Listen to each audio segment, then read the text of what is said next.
আজ বাবা বাজার থেকে কাতলা মাছ এনেছিল, তাই মাকে বলেছিলাম মায়ের হাতে স্পেশাল বেগুন আলু দিয়ে সিম্পল কাতলা মাছের ঝোলের রেসিপিটা বানিয়ে ফেলতে। আর মাও বানিয়ে ফেললো, তাই ভাবলাম রেসিপিটা তোমাদের সাথে শেয়ার করে নিই। তার জন্য প্রথমে মা কাতলা মাছগুলোকে নুন, হলুদ, লঙ্কার গুঁড়ো দিয়ে খুব ভালো করে মাখিয়ে নিচ্ছিল।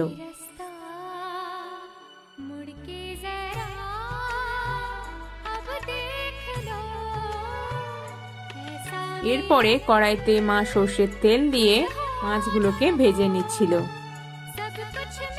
মাছগুলোকে খুব ভালো করে উল্টে পাল্টে একদম লাল লাল করে ভেজে তুলে নিতে হবে। এখানে কিন্তু মাছ ভাজা কমপ্লিট। এইবার মা ডালের বড়িগুলোকেও খুব ভালো করে ভেজে তুলে নিয়েছিল।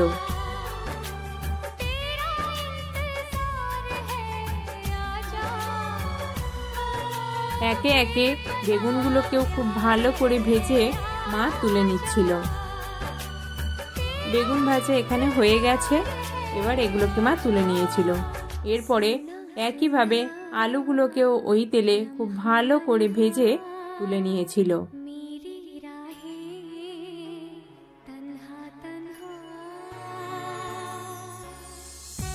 ওই তেলের মধ্যেই দিয়েছিল কুচনো পেঁয়াজ, কাঁচা লঙ্কা চেরা, টমেটো কুচি। এই সব কিছু দিয়ে একটু নাড়াচাড়া করে নিতে হবে। এরপরে দিয়েছিল আদা ও রসুনের পেস্ট। এটাকেও দিয়েও খুব ভালোভাবে খানিকক্ষণ কষিয়ে নিতে হবে। এবারে তো মশলা দেওয়ার পালা। দিয়ে দিল লবণ, হলুদ গুঁড়ো, লঙ্কা গুঁড়ো। আবারও নাড়াচাড়া করে নিল খানিকক্ষণ।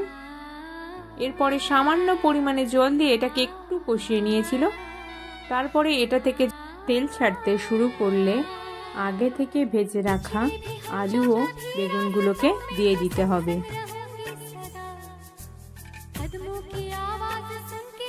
বেগুন আলুটাকে দিয়ে এটাকে বেশ খানিকক্ষণ কষিয়ে নিতে হবে। এরপরে দিয়ে দিতে হবে পরিমাণ মতো জল।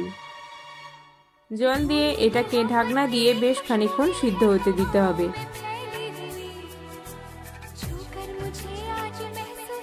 এরপর ঢাকনা খুলে সবজিগুলো সিদ্ধ হয়ে এলে আগে থেকে ভেজে রাখা ডালের বড়ি ও কাতলা মাছগুলোকে মা এখানে দিয়ে দিচ্ছিল। মাছগুলোকে দিয়ে একটু নাড়াচাড়া করে দিচ্ছিল যাতে মাছগুলো খুব ভালো করে ফুটে যায়।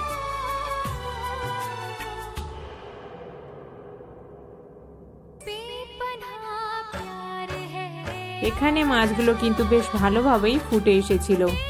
ফুটে এলেই উপর থেকে ছড়িয়ে দিয়েছিল মা জিরের গুঁড়ো। জিরের গুঁড়োটা দিয়েও এগুলোকে বেশ খানিকক্ষণ ফুটতে দিতে হবে। এইভাবেই মা হালকা হাতে নাড়াচাড়া করে নিয়েছিল একটু।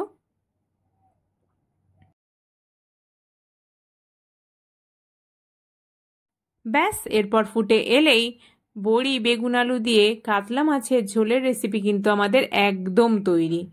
তো এই রেসিপিটা তো আমাদের বাড়ির সবার খুব পছন্দের। তোমাদের কেমন লাগলো রেসিপিটা অবশ্যই কিন্তু কমেন্টে জানিও। ভালো লাগলে সাবস্ক্রাইব করে আমাদের পাশে থেকো।